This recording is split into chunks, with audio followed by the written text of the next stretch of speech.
या सो I was telling कि this language is accepted first कि वो स्ट्रिंग एंड हो रहा 10 से, प्रोवाइडेड कि इसका प्रोसेसिंग कैसा होना चाहिए, that machine will remain in Q0 state for first n-2 input. यानी अगर फर्स्ट n-2 इनपुट के लिए मशीन Q0 स्टेट में रहता है और सिर्फ लास्ट 2 इनपुट के लिए ट्रांजिशन करता है Q1 और Q2 से, तो ही ये स्ट्रिंग्स एक्सेप्ट होगा, क्योंकि ये स्ट्रिंग फाइनल स्टेट तक पहुंचेगा। इसका एग्जैक्टली मतलब, see this is 1 2 3 4 5 6, so n मतलब n number of strings, so यहाँ पे n is 6, so this says 6 minus 2 is 4, यानी फर्स्ट 4 स्टेट वो Q0 में ही होना चाहिए, सिर्फ फिफ्थ एंड सिक्स स्टेट पे ट्रांजिशन लेना चाहिए, तो ही ये एक्सेप्ट होगा। लेट अस सी कि वो अपने एग्जांपल के लिए ट्रू है क्या। सी इट सेज 6 ना, तो 6 minus 2 is 4, यानी पहला 4 सिंबल्स Q0 में ही रहना चाहिए, सो इट इज 1 2 3 4, मतलब यहाँ से स्टार्ट होगा, so first second third and fourth. So for first 4 inputs, the machine is in Q0 state and only the last 2 inputs will make a transition. तब जाके ये final state में reach करेगा and only then that string will be accepted. So that is what is told कि every NFA ऐसे हो सकता है। See, as you can see कि इसमें इतना टाइम लगा, इसके लिए we say that NFA takes a long time compared to DFA. ये रहा उसका second example. Yeah. Second example, draw an NFA to accept strings containing substring 0101. यानी एक ऐसा NFA मशीन एक्सेप्ट करना चाहिए जिसका सबस्ट्रिंग इज 0101, मतलब इन बिटवीन वो कहीं पे भी हो सकता है, so that string should be acceptable. Hence the solution से कि अगर फाइनल स्टेट पहुंचना है तो ये जो सब स्ट्रिंग है 0101 वो होना चाहिए कोई भी लैंग्वेज में। सो विच मीन्स अगर इनिशियल स्टेट पे 0 आता है तो वो Q1 में जाएगा, वहां पे 1 आता है तो ट्रांजिशन, फिर 0 फिर 1 आता है तभी ट्रांजिशन होगा।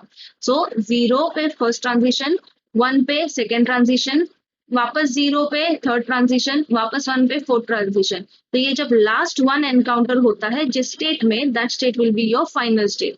विच मीन्स क्योंकि ये सिंबल्स बैक टू बैक आए हैं और जो सबस्ट्रिंग हमें चाहिए था वही मिला है, इसके लिए दैट स्ट्रिंग इज एक्सेप्टेबल।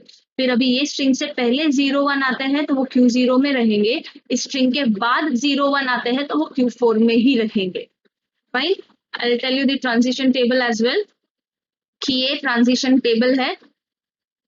ये NFA ही हमें ड्रॉ करना था कि कैसे करना है और क्या करना है। So this is what the diagram looks like and you have to just give the transition table which says that कि अगर Q0 पे 0 input आया so it remains in Q0 or it goes to Q1.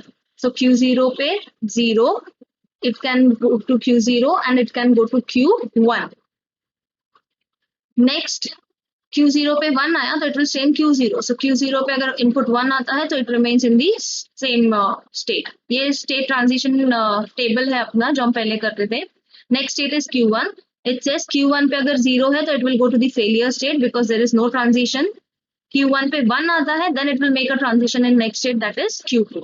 Similarly Q2 पे 0 आता है तो it will go in Q3. Q2 पे 1 आता है, there are no transition, it will go to the failure state.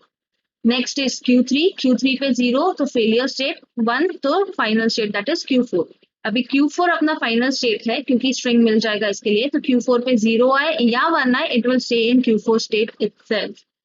Which means any string which is containing substring 0101 will be accepted by the above NFA। जो हमने ये diagram किया है ना और ये जो टेबल दिया है, any kind of string जिसमें ये substring है that will be accepted provided जो पहले पोर्शन रहेगा before 0101 का रहेगा that will remain in Q0 state and जो भी आफ्टर पोर्शन रहेगा 0101 के बाद वाला portion will remain in Q4 state।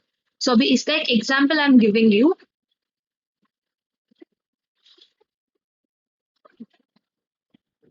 Yeah, the example to be solved is over here.